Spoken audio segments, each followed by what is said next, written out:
I call this meeting to order. This is still meeting 38.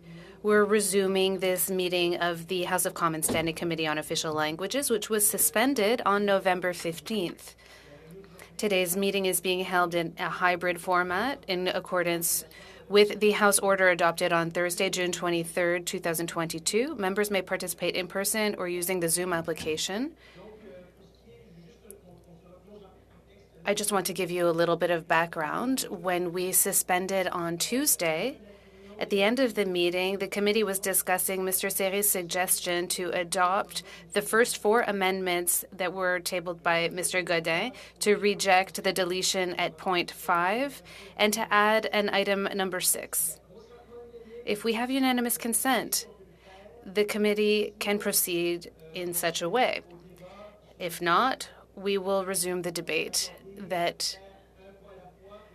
in which we were going to attack one point at a time, and Mr. Godin had the floor.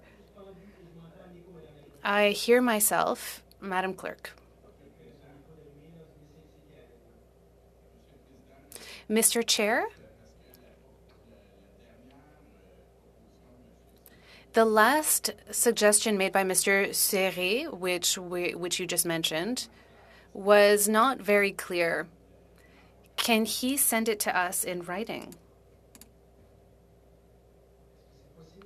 Is this possible, Mr. Serre? Can you send it in writing?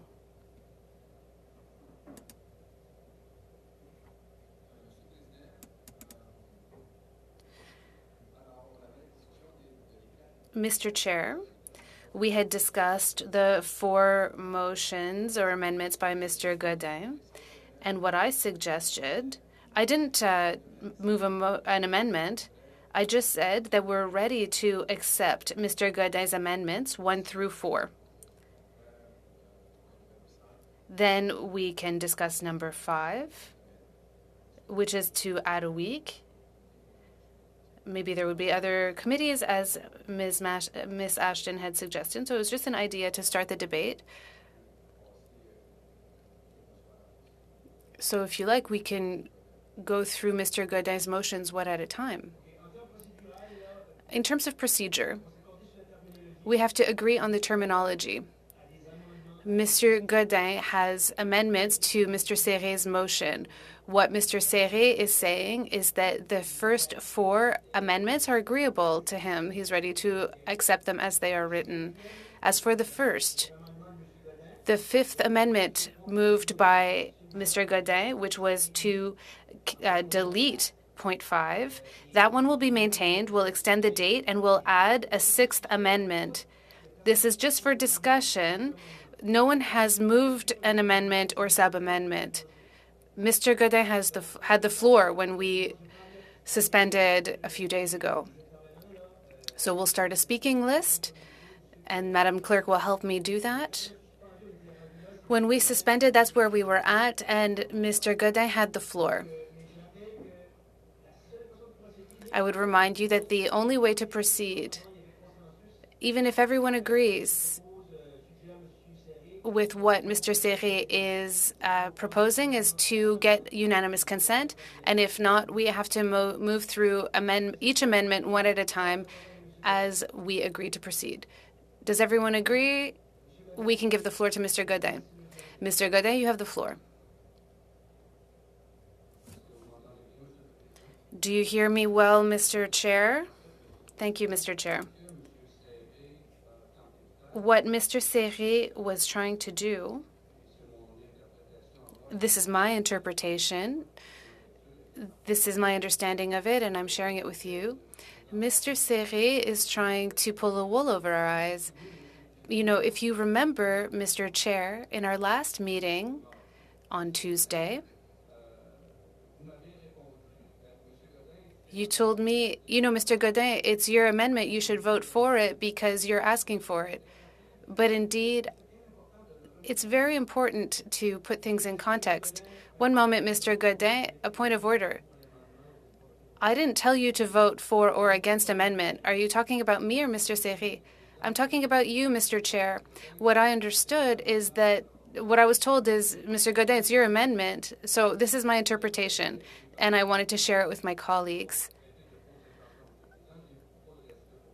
I don't want to mischaracterize your intentions, Mr. Chair. I have a lot of respect for you. But what I was saying, if I may continue, the interpreter would like to alert the listener to the fact that this sound quality is dubious, and there may be some issues with the interpretation. What I'd like to recognize about the party in power is that they are accepting the addition of and the importance of having the Minister of Heritage Canada appear. The Conservative Party of Canada has won this because it participated in it. So again, I'm just trying to clarify the situation for everyone. Now, Mr. Chair, in my amendment dated November 24th, we are November 17th. So my amendment was relevant on November 1st. But today, now you'll understand we can't hear from ministers today. We've already started our 2-hour meeting. We know that ministers are extremely busy and they're not always available. So the management of this makes it nearly impossible for us to move forward with amendment number 1 that I proposed on November 1st. I think it's important to clarify that, and I would like to hear my colleagues talk about this, both from the party in power, the NDP, the Bloc, and the Conservatives. I would like to hear everyone's opinion on that amendment. And Mr. Chair, I think we have to take the time to do things properly. I'll insist on that. I don't understand why so much pressure is being put on this bill through this motion. So I'll stop here, Mr. Chair, and I'd like to ask my colleagues to speak on this, and then we can move to a vote. But I'd like to speak about it before we move to a vote if there are no more comments. Thank you, Mr. Godin. On my list, I have Mr. Beaulieu. You have the floor.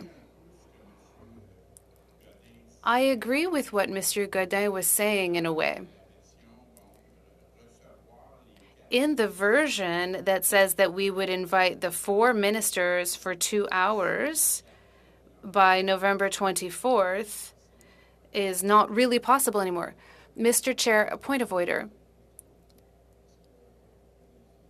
Are we going in camera or are we in camera? It looks like we're in camera, but we are publicly debating this. The team is working on it. Can everyone turn off their mics around the table? Because it causes an echo for people who are participating virtually. Are you saying that our meeting is in camera? That's not what I see. What she's saying is that it looks like it's in camera for us, but indeed we are in public. I just received confirmation that we are live on Parleview. Everything is working correctly. So my question is, have we been broadcast this whole time? It is confirmed. Oh, I'm coming back to you. Sinon, je pense qu'on devrait... If not, we might have to start again from the start.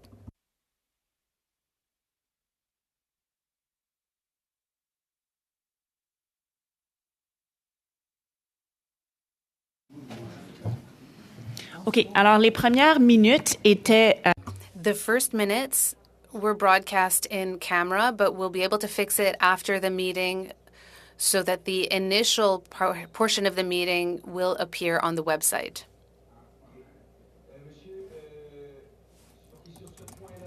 On this point,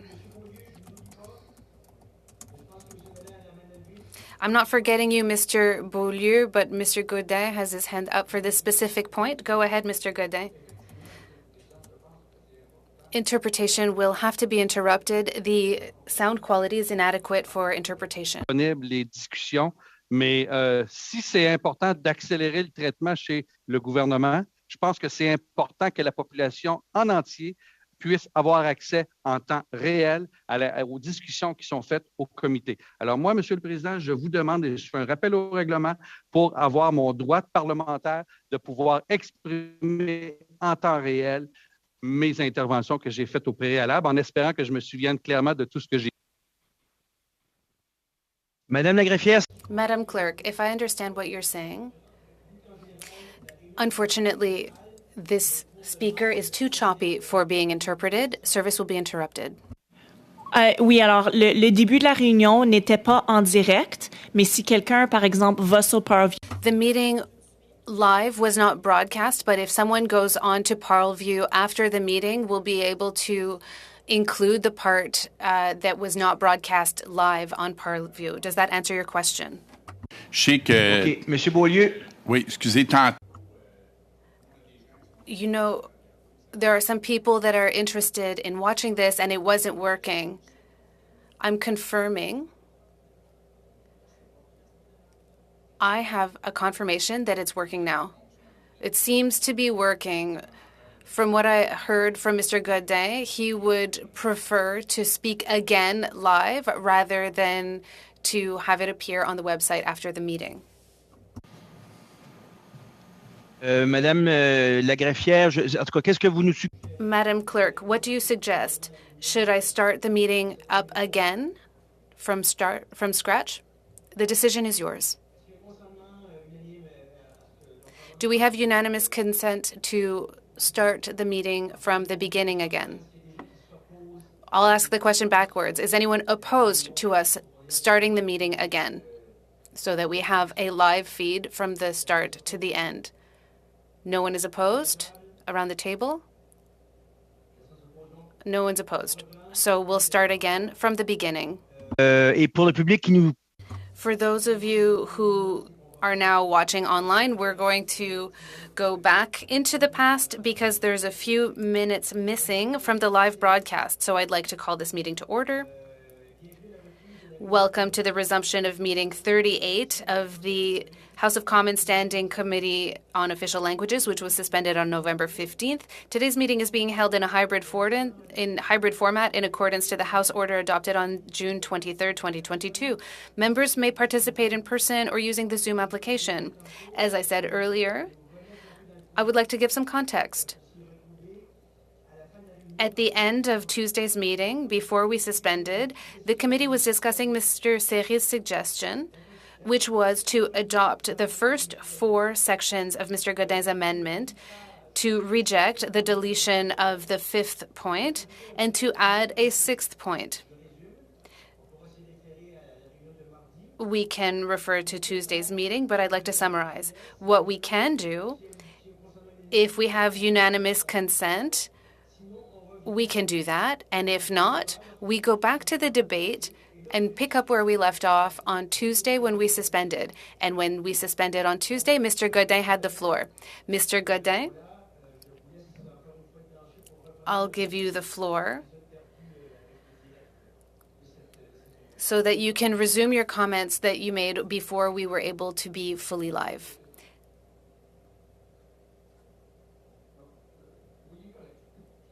Thank you, Mr. Chair. It looks like my microphone is correct. I'm sorry, it's a little confusing.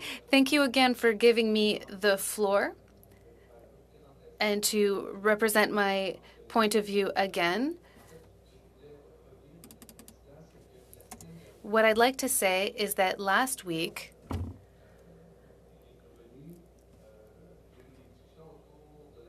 when I spoke, there were discussions around the table, and my interpretation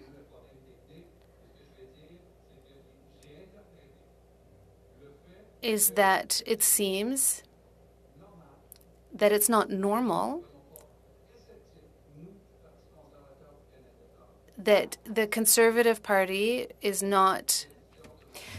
The interpreter would like to alert the listener to the fact that the connection is too choppy for interpretation. We will suspend the service. Cette représentation-là, je me suis senti comme quelqu'un qui n'était pas cohérent. C'est bien important, Monsieur le Président, de spécifier mon état d'âme.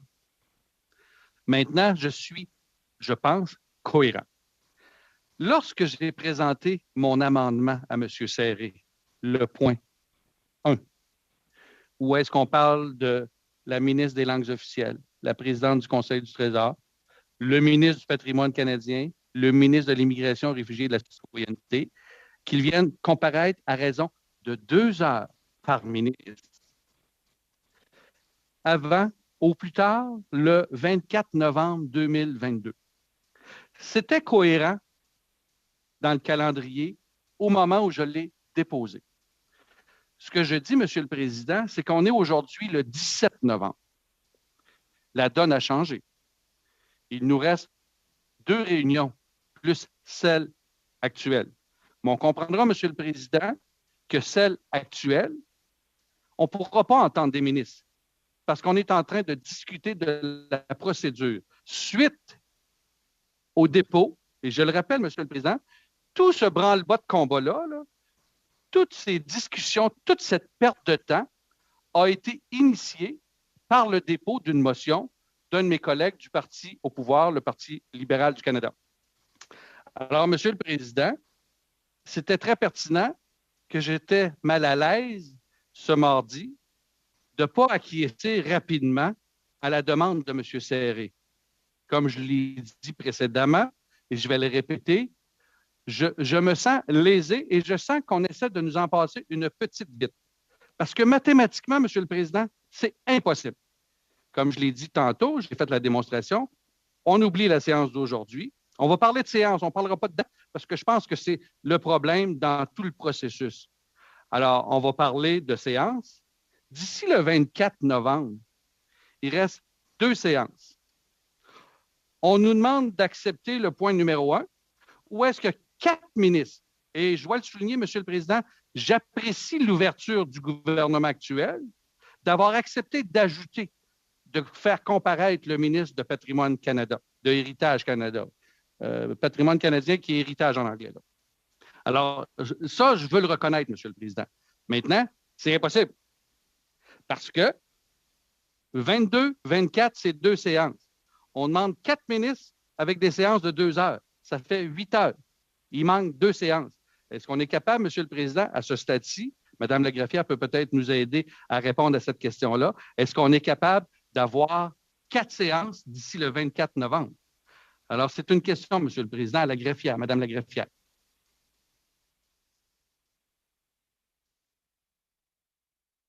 Madame Lagreffière, avant que je passe la parole à M. Beaulieu, si vous avez terminé après ça, M. Godin n'a pas encore, c'est beau, OK. Madame Lagreffière, en termes de temps, je pense qu'avant que je passe la parole à Mme Lagreffière, c'est nous replonger dans le contexte. Je pense que le point numéro 6 de M. Serré mardi passé, c'était justement de voir aux possibilités de rajouter dans le calendrier des semaines parlementaires, des sessions supplémentaires pour pouvoir justement arriver à ce but-là. En tout cas, c'est de mémoire, c'est ce que je me souviens. Donc, Mme Lagreffière, là-dessus, est-ce que, pour répondre à la question de M. Godin, quelles sont les possibilités ou les ouvertures qui s'offrent à nous? Alors, désolé, je règle encore des problèmes techniques. Là. Alors, j'ai juste manqué la moitié de votre question. Alors, vous voulez savoir, côté capacité, est-ce qu'on a la capacité d'offrir 4 séances avant le 24 novembre? C'est la question. C'est bien ça, Mme Lagreffière. Et avant de vous laisser répondre, ce serait important pour nous. Vous me dites que vous êtes en train encore de régler des problèmes techniques. Est-ce que nous sommes en diffusion intégrale depuis la reprise? Oui, on est Est-ce qu'il y a d'autres problèmes? Est-ce qu'il y a d'autres problèmes techniques qui puissent brimer nos droits parlementaires? En effet, présentement, c'est avec votre connexion. C'est un peu choppy. Alors, les interprètes ont de la misère à interpréter vos allocutions. Alors, présentement, c'est ce qu'on essaie de régler. Et puis, pour répondre à votre question, sur le PIF, c'est difficile. J'ai pas de réponse à votre question parce que c'est vraiment une question de capacité et de ressources. Et c'est quelque chose aussi qu'il faudrait voir avec les whips des partis. Alors, Monsieur le Président, je peux continuer. So then I can continue? So first and foremost, then you were talking about point 6. Could Mr. Serré share that with us?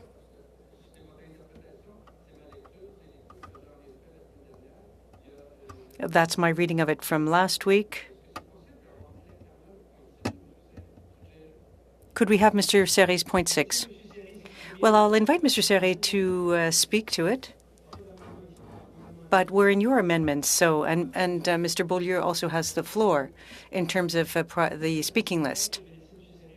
But I'll let Mr. Serré spend remind us of what he was discussing on Tuesday. Well, thank you very much, Mr. Chair. It was clear.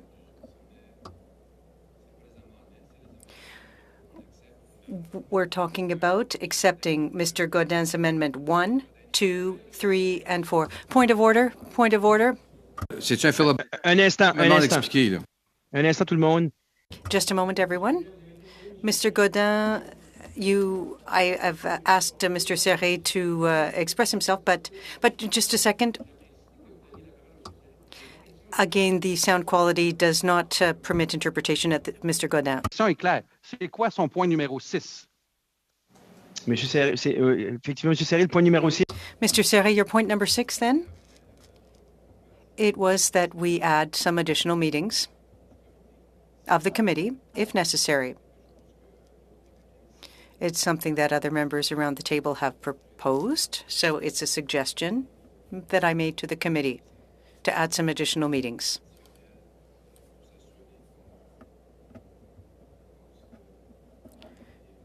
To ensure that we bring in the ministers and move to clause by clause as quickly as possible. So some additional meetings. It's not complicated. I don't understand Mr. Godin's comments.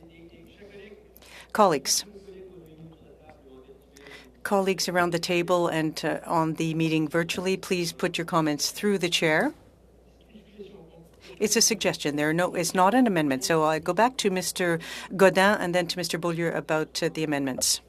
Que vient de dire mon collègue ne tient pas la route dans le sens où est-ce que Madame la greffière vient quelques secondes avant qu'il intervienne. Elle vient de dire que c'est possiblement impossible de tenir des séances, 4 séances d'ici le 24 novembre. Alors, il faut être sérieux dans notre démarche, Monsieur le Président. Et je pense que c'est là que moi, ma cohérence, elle est manifestée. On n'a pas le temps. On ne peut pas voter sur quelque chose qui est impossible à réaliser. Alors, il faut être sérieux, Monsieur le Président. Là, je vais arrêter mon commentaire pour l'instant parce que je pense que j'ai communiqué mon intention et je ne veux pas faire de l'obstruction pour faire de l'obstruction, mais je veux qu'on fasse un travail sérieux pour les langues officielles et surtout le français. Merci, M. Godin. Je passerai maintenant la parole à... We'll now go to Mr. Beaulieu. Well, perhaps I would ask Mr. Serré to clarify his position, which isn't an amendment, but at any rate, based on what he said, if I remember correctly, what he was talking about was adding some additional meetings by going to the whips and asking if there were some opportunities to add additional meetings. But that's uncertain, especially with Motion 22, which was adopted yesterday, which may well generate debate in the chamber until midnight. And oftentimes when we do that, it cuts off the committees. It takes resources away from the committees. So Madam Clerk can perhaps respond to that, first of all. Secondly, Mr. Godin's amendment, or the sub-amendment,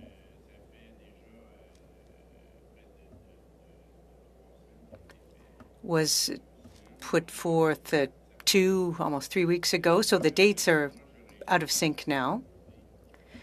Could I propose or move a sub-amendment to that to change the dates? My understanding of the rules, Mr. Beaulieu, is that there were sub-amendments that were already put forth, that you've already put some. They were rejected.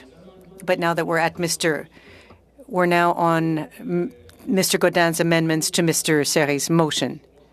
And we haven't asked for unanimous consent for suggestions to this amendment. I can see that there's no unanimous consent, so we have to go back to Mr. Godin's amendments. And we'd agreed on Tuesday unanimously that we would go through them one by one, paragraph by paragraph. So the debate is open. We're on amendment number 1, standing in the name of Mr. Godin. That's where we're at. I'd like some clarification because from the nonverbal message sent to me by the clerk, she seems to be indicating that I would be entitled to propose a sub-amendment to Mr. Godin's amendment. Perhaps I didn't understand. Yes, sorry, we're still facing some technical problems, and Parleview with broadcasting, but on our comments, it is still appearing to be in camera. And perhaps, Mr. Beaulieu, I misunderstood your question because I'm trying to multitask and do many things all at once here. Could we suspend for a moment then? Madam Clerk, I'm going to suspend the meeting until this is sorted out. The meeting is suspended.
half where you were talking about what happened when we suspended in the past, that part wasn't interpreted. So you have the floor, Mr. Godin, and then after that we'll come back to Mr. Beaulieu and the proposed amendments. Mr. Godin. Again, the interpreter would point out that the sound quality is insufficient for interpretation. Des deux langues officielles, et je répète que c'est le français et l'anglais. Alors, j'aimerais avoir l'avis de mes collègues, s'ils sont à l'aise d'accepter que l'on ne reprenne pas mon intervention et les réactions des gens autour de la table. Monsieur Godin, je ne sais pas si vous m'entendez. Mr. Godin, I don't know if you can hear me, but we cannot hear you. The interpretation is not possible with the sound quality.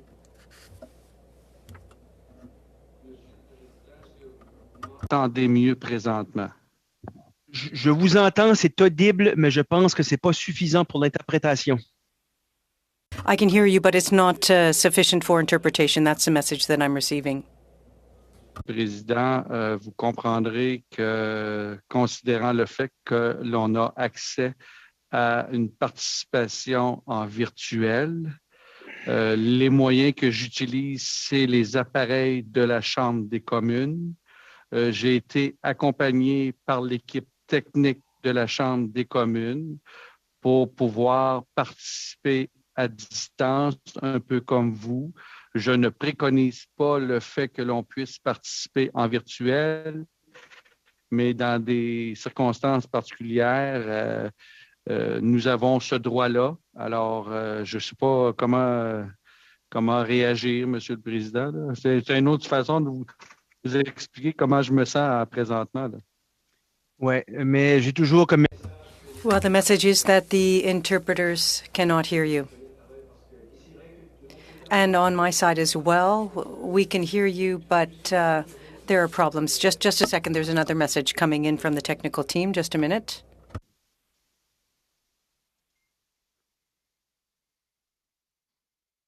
Pardonnez-moi, ce n'est pas l'équipe.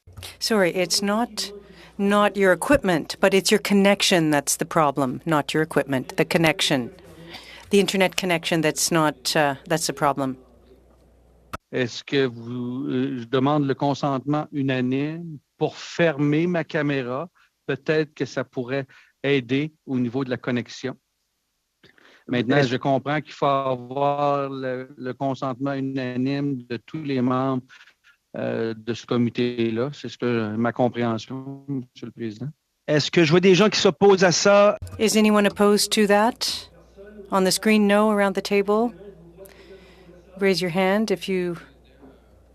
Well, Mr. Chair, it's all fine and well to turn off the camera, but it's responsible of all members to ensure that there's a good connection. But I guess today we could agree to turning off the camera. Let's do a test without the camera.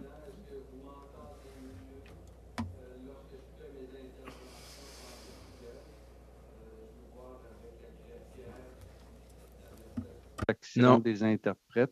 On m'indique que non. Non, on m'indique que non.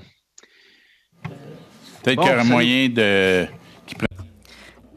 C'est une connexion. Well, maybe if there's a clear connection, he could connect to that, a cable. La suggestion de M. Beaulieu est peut-être intéressante, mais est-ce que je peux prendre mon téléphone et si vous acceptez que je ne sois que par la voix, à ce moment-là, est-ce que je peux participer par le biais de mon téléphone avec la même communication, c'est-à-dire vocale? Je vais vérifier si on peut faire ça. I will verify if this is possible in the hybrid format. I will let the clerk suggest what we can do. Mr. Chair, one moment, Mr. Dalton. Please keep the microphones off around the table because we hear ourselves. We do not interpret phone participants. This is not something that's possible. My apologies, Mr. Godin. We're at an impasse. Mr. Godin, is there no way for you to connect with a cable? Pour point comme ça, non, je regarde dans la salle. Interpretation is not possible for this speaker. We will resume shortly. Je puisse trouver un fil et faire tout en mon possible.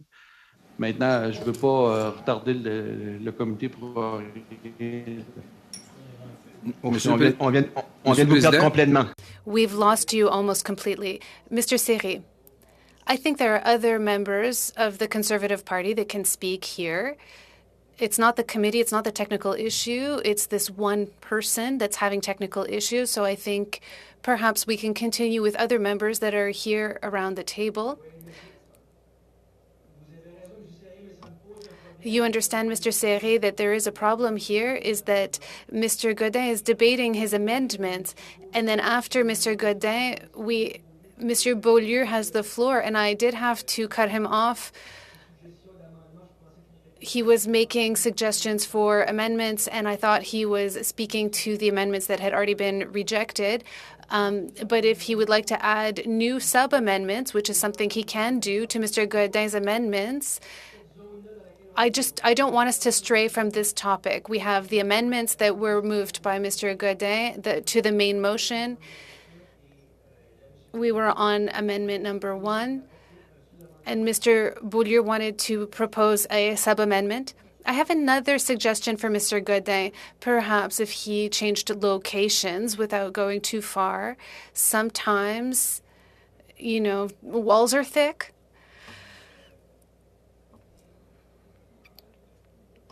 But I would recommend that he stays in the room to maintain his right to vote. Mr. Chair, Mr. Beaulieu's suggestion is interesting. Please give me 5 minutes. Indeed, my colleagues from the Conservative Party can take over.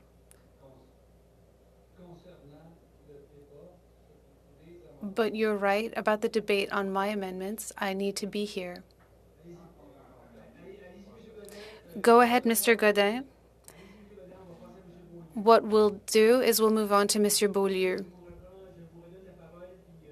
Mr. Beaulieu, you have the floor with your new sub-amendments. And please, Mr. Beaulieu, if you have more than one, please move forward one at a time.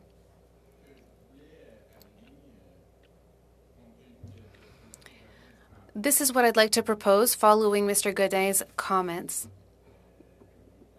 With the time that has passed, the dates in his amendment don't work anymore. I'd like to propose a sub-amendment to point 1. If we go point by point,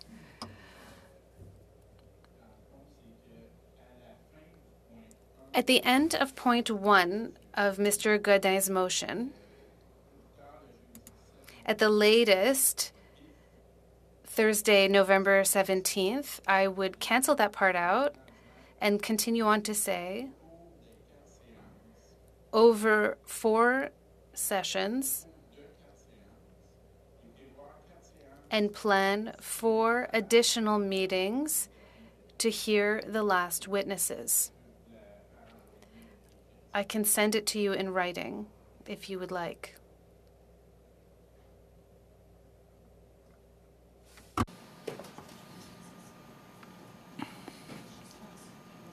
S'il vous plaît, oui, faites communiquer par écrit votre... Please do send your sub-amendment in writing. And while we work on that with the clerk, Mr. Beaulieu, you said that we should have 4 meetings and then a 5th for other witnessings. Well, we would like to hear from the 4 ministers. So we would invite them over 4 meetings. We would like each minister to be able to answer questions for 2 hours each. I think this is very interesting, and if you'd like, I can remind you of my point of view, but maybe you remember what I said. But I think it's important that they answer our questions. The next part would be to add 4 additional meetings to hear the last witnesses.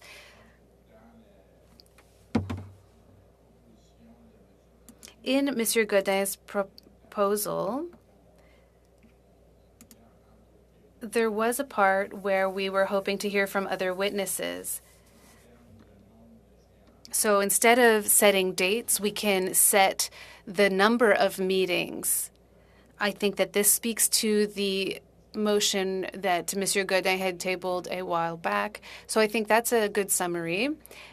I think it's very important, on one hand, to be able to question the ministers and get answers, and on the other hand, that we make sure that the witnesses that we had planned to hear from, and again, I didn't list the names of the witnesses, but I want all parties to be able to suggest witnesses in accordance with the proportion that they have rights to. I think the bloc had 9 or 8% of witnesses, so it would be a total of 8 meetings to hear from the ministers, question the ministers, and hear from our witnesses. I think it's important because the debate goes on. I think we still have a lot to talk about. In civil society, there are more people that are voicing their opinions and raising points that can feed into our reflection and that we could integrate into C13. This would allow us to meet Quebec's demands and, the demands from the government of Quebec that are the traditional demands from French defense groups that we haven't heard for a very long time here. And even this morning, we saw that there was an open letter that was sent by various groups, including Impératif Français, who we all know. And there are also the Mouvement National des Québécoises et des Québécois that includes, it's a network that includes 17 national groups. I'm so sorry to interrupt you, Mr. Beaulieu. Did you send your motion in writing? Yes, the clerk has mentioned that she's received it. Because I understood 2 things. You said, I heard 4 meetings plus a 5th one, and you said something else. I did send it in writing. Maybe Madam Clerk can send it back to you. There was just a small error in the first text, so we're just going to correct it and distribute it. I'm not sure if you heard that, but there was an error in the text that was sent. But I think the new version was sent as well. I think we are about to see Mr. Godin reappear.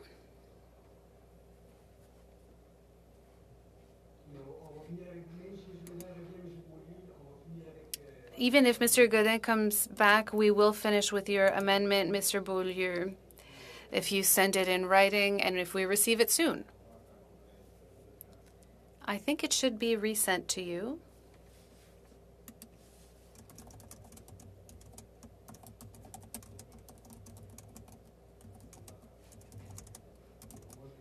I've received it.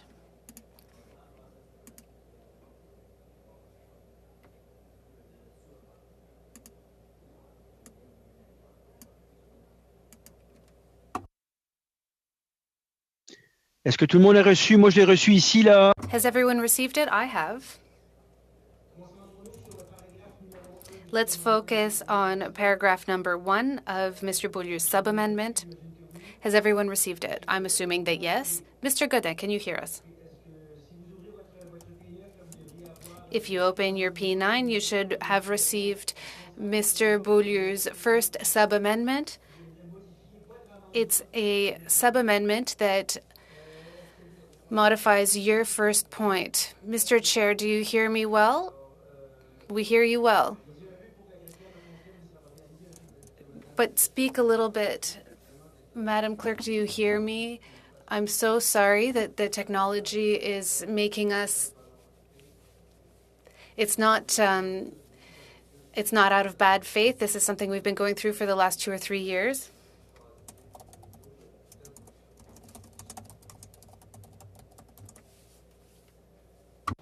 Je vois que c'est peut-être mieux. On va l'essayer comme ça. Merci, Madame la Présidente. Thank you, Madam Chair. Vous pouvez continuer, Monsieur Godin. En fait, Monsieur le Président, Mr. Chair, I'm so sorry, Mr. Godin. Please turn off your camera because it does seem to be hindering your connection. Please turn off your camera. But before moving on to you, we will go on to Mr. Beaulieu's First Amendment. Mr. Beaulieu's First Amendment. And then before continuing with Mr. Beaulieu, I'll come back to you. Mr. Chair, I would like to continue with one thing. If I raise my hand, will you see it? Yes. There's a series of sub-amendments. We'll do those first, and then after the first, we'll come back to you and pick up where we left off because of the technical issues.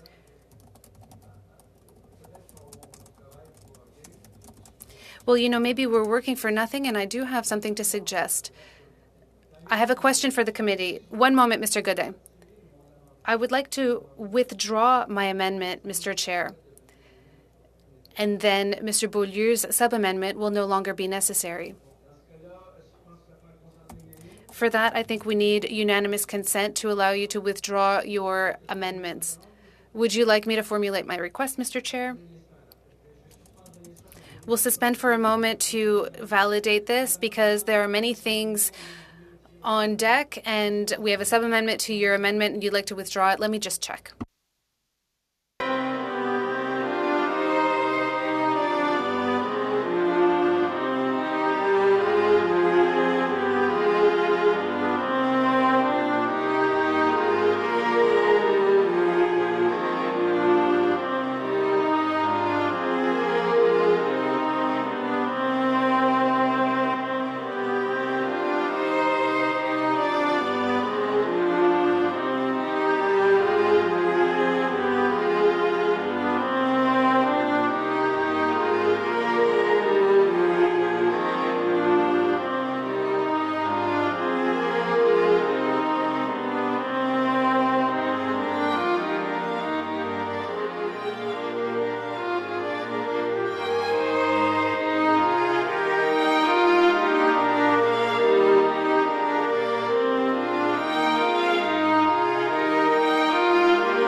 Okay, so you'll forgive me for being overly cautious, but indeed, Mr. Beaulieu,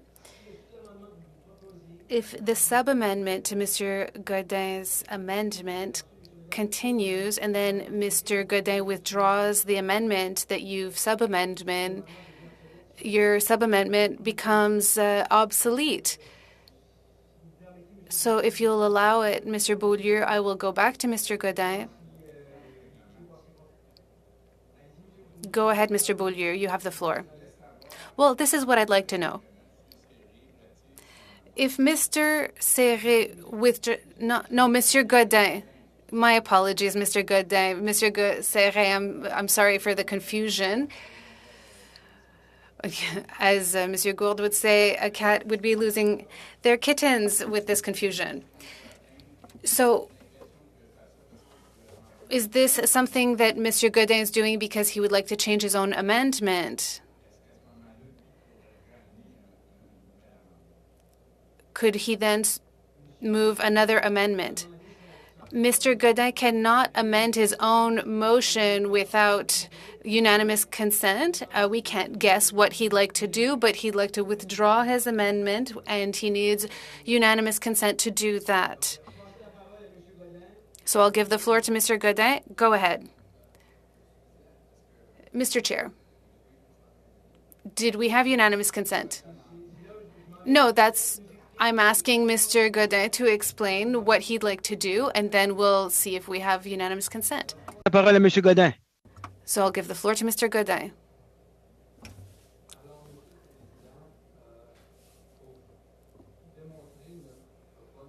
Mr. Chair, as an act of good faith to move forward on this bill, I'm asking for unanimous consent to withdraw my amendment to Mr. Serre's motion. It's becoming less relevant. I would add this, Mr. Chair, for members to understand the situation and the reasons for which I would do this. Since the start of the debate, we've been saying that we don't want to go with calendar dates, but with a number of meetings. This is something I've been saying since June. Mr. Godin, I have to interrupt you. We're going to lose our way here. We agreed that we were focusing on each paragraph one at a time. I had to push Mario Beaulieu aside for a second in order to be efficient, so I would like you to speak specifically to amendment number 1 and not of the others. I'm seeking unanimous consent to withdraw amendment number 1 from point number 1 of my amendment to Mr. Serre's motion. Do we have unanimous consent to withdraw this first point of his amendment? Mr. Chair. Thank you, Mr. Chair. Yes, Mr. Serre. No, we don't have unanimous consent. We agree with the 4 points of Mr. Godin's amendments, and we would like to move to a vote on these 4 points. Otherwise, we'll continue with these amendments and sub-amendments. And, you know, we already have these 4 amendments, and I think we should vote on them. We do not have unanimous consent. Okay, so we don't have unanimous consent. So now I'm back to Mr. Beaulieu. Dommage un peu parce que dans le fond, Well, that's unfortunately because the idea was to move things forward more quickly here, and because Mr. Godin is behind the amendment, perhaps he was in the best position to make this achievable, which is what our objective is here today, the objective of my sub-amendment. So if I can continue then to put forth my ideas. Go ahead, Mr. Beaulieu. So 4 sessions then, 4 meetings to hear from the head of Treasury Board, Canadian Heritage, the Minister of Immigration, Refugees and Citizenship, and there's one missing, the Minister of Official Languages, yes, in order to enable them to participate and so that we can ask them questions, 2 hours each, so that we can determine where we're going with this, because Bill C-13 is very vague. Some witnesses have said, well, we don't agree with it.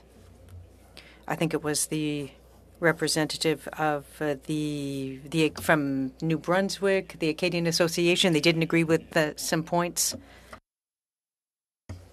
And I hope that some changes can be made in the regulations, but I think it's crucial to have some clarification from the people who are most concerned here, the Minister of Official Languages, the President of Treasury Board, the Minister of Canadian Heritage, etc.,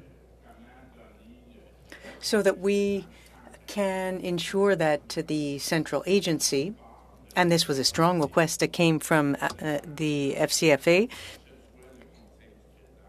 be the Treasury Board. But that's not what the bill says. It's only included partially.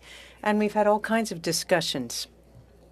So if it's Treasury Board, then if that changes, if the government changes, then everything could fall apart overnight. And so I want to hear what the difference is if it's Treasury Board or Canadian Heritage, for example. But normally, the President of Treasury Board and the Minister of Canadian Heritage are in the best position to respond to that, to reply and to tell us the ins and outs of the situation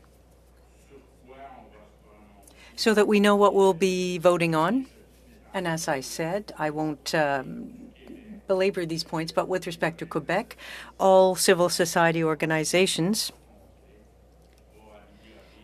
have said that they don't see anything that will improve the situation in Quebec, nothing concrete that will make it possible to counter the decline of French. So, Mr. Beaulieu, you have the floor, Mr.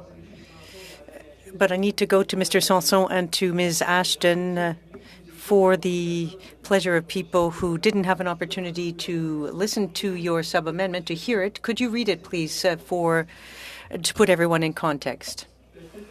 Well, I could do it for you if you want.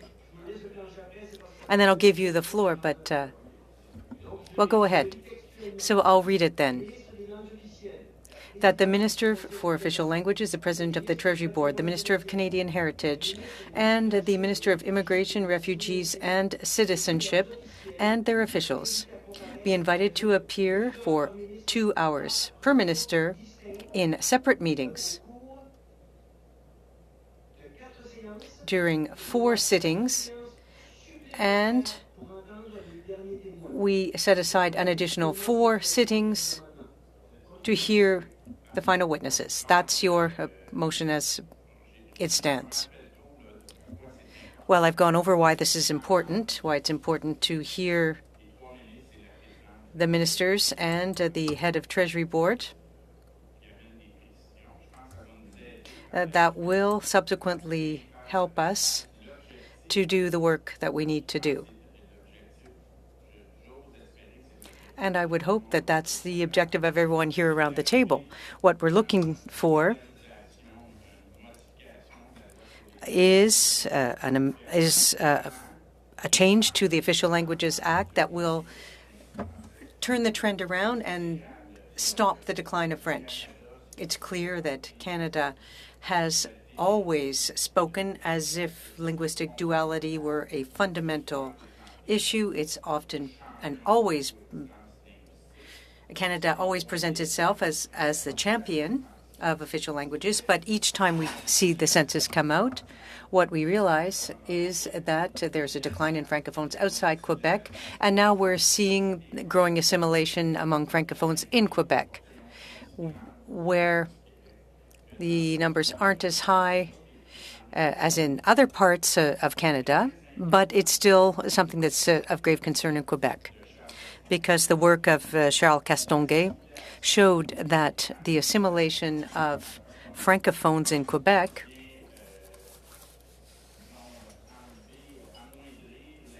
lessens the impact of transfers for French to allophones and newcomers from Francophone countries. Now, there are issues now where we're seeing that people are being given permanent residency, students as well. Oftentimes, they're not Francophone. And so we've watered down, if you will, Quebec's choices when it comes to immigration. And the increase in transfers for this, to deal with this, will undoubtedly decline, and they were not significant enough initially. We've got allophones needing to improve their French, and this doesn't include all of the transfers that go to people who leave Quebec. There's some 56% of people, Anglophones, leaving Quebec. And as newcomers come in, others are leaving. And we need more resources to help with French. And so it's a bit of an artificial situation here we're looking at, but I think it's very important to call into question these issues, to question the ministers on these important points. So what I was saying in my remarks was that we simply can't have this type of doublespeak. We can't pretend that there isn't assimilation among Francophones when it's increasingly serious. Charles Castonguay wrote about it recently and said that based on what he's seen and specialists who've examined the situation of minority languages, when you look at what's happening in the rest of Canada, he said you reach a point of no return, where there are too many transfers to English. Well, then, in the opinion of Mr. Castonguay, it's impossible to turn the situation around. And outside Quebec, that point has been hit, except perhaps in New Brunswick. We hope that he's mistaken, and with some very strong, robust measures, perhaps we can turn this trend around. But that's far from being the case. I think what my colleagues don't realize, and I think this is part because of the Official Languages Act, which overfunds all Anglophone institutions in Quebec and Anglophone lobby groups, which have adopted a strategy to make Quebecers feel guilty and to present them as being racist because they want to ensure the future of their language, which is a fundamental right. It's a right to self-determination of a people. Now, I know many people who defend French in Quebec, all of the groups that co-signed the open letter today. These are people who are very open. What they want is to be able to integrate people into Quebec society. And if we can't do that, if we're headed towards extinction, if you will, we'll disappear. We can't accept setbacks, ongoing setbacks like we're seeing now, declines. So on the contrary, if miraculously there were a change in strategy that made it possible to ensure the future of French and to turn this trend around, well, then I think it would be good for everyone. Even for Federalists, I think it could serve them well. They could say, look, we changed things, and for independentists, if we didn't have to focus so much time on that, we could talk about freedom and about the positive aspect of independence for Quebec. If we continue like this, all we're doing is showing that there are no other choices except in assimilation or independence for Quebec and Francophones, who would benefit from a freer Quebec that could take more action to support our brothers and sisters in Francophone and Acadian communities outside Quebec. So for all of those reasons, I think it's very important to take action, and that's what we're trying to do. Sometimes people see what we're doing, and what we are trying to avoid is to not prevent debate on crucial amendments that are crucial for French in Quebec. And unfortunately, what we're seeing, and based on what I'm seeing from the remarks that have been made, there seems to be an attempt to limit debate, and I think, unfortunately, that's the direction we're going in. Now, I know that our colleagues and then the communities, the colleagues in the communities, don't fully understand this, and Quebecers need to realize that if you're a minority group like that, you have to battle against much larger groups, and it's extremely difficult. And they're at the mercy of that. It's really worrisome to see what's happening in Acadie. They've tried to appoint a stakeholder who's anti-Francophone and give him a position that's like the equivalent of the president of the French language in Quebec. And Mr. Trudeau intervened in favor of that, but in opposition to the appointment of this person who's so anti-French, anti-Francophone, Mr.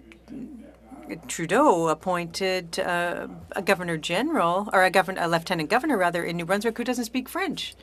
That was in the news. Now that decision is being appealed. Attempts are being made to ensure that the governments of the future will always have flexibility to appoint lieutenant governors. And the governor general, who doesn't speak French either.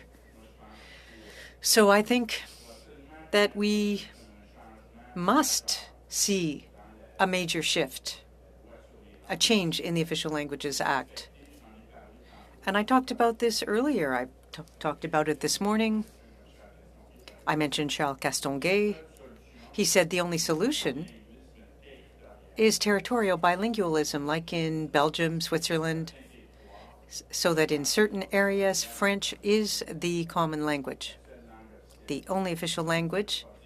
Now, that doesn't mean that we can't respect the rights of the Anglophone minority. Bill 101 has always maintained institutions for Anglophones in Quebec.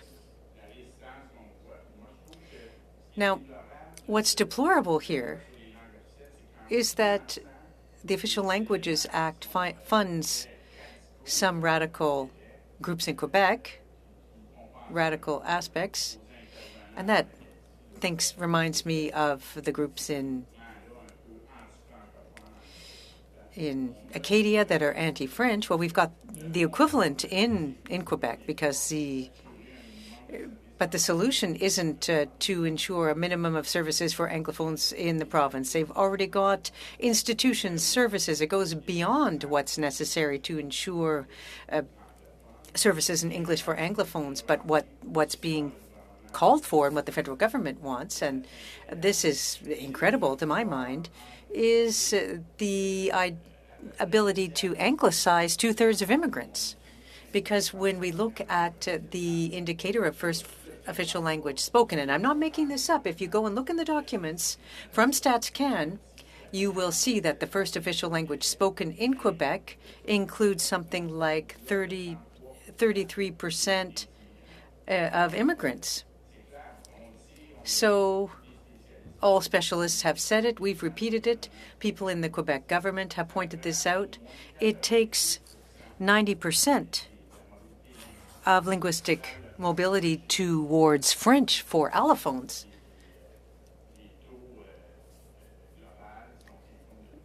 If we take into account all of the linguistic transfers, Anglophones to French, the vice versa, if we're at that percentage, well, without 90%, we'll lose some of those allophones in the count. So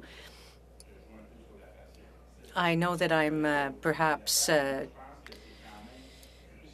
trying in terms of patience for the members opposite across the table, but I think it's important to point out that we need to respect all linguistic communities, the people of Quebec, the Acadian people as well. And if we're going to do that, this is what we need to do. To my mind, it's part of a long combat, a long battle that began long ago, and it needs to continue. And I hope that we're going to come up with something here. We have an historic opportunity. It's the first time. For the first time, the government, the federal government, has committed, and we pointed out it's the first time in 52 years, but it might, in fact, be the first time ever that the federal government has said we have not only the responsibility to defend English in Quebec, which isn't even threatened, we also have a responsibility to defend French. And we want that to be apparent in Bill C-13. And that's why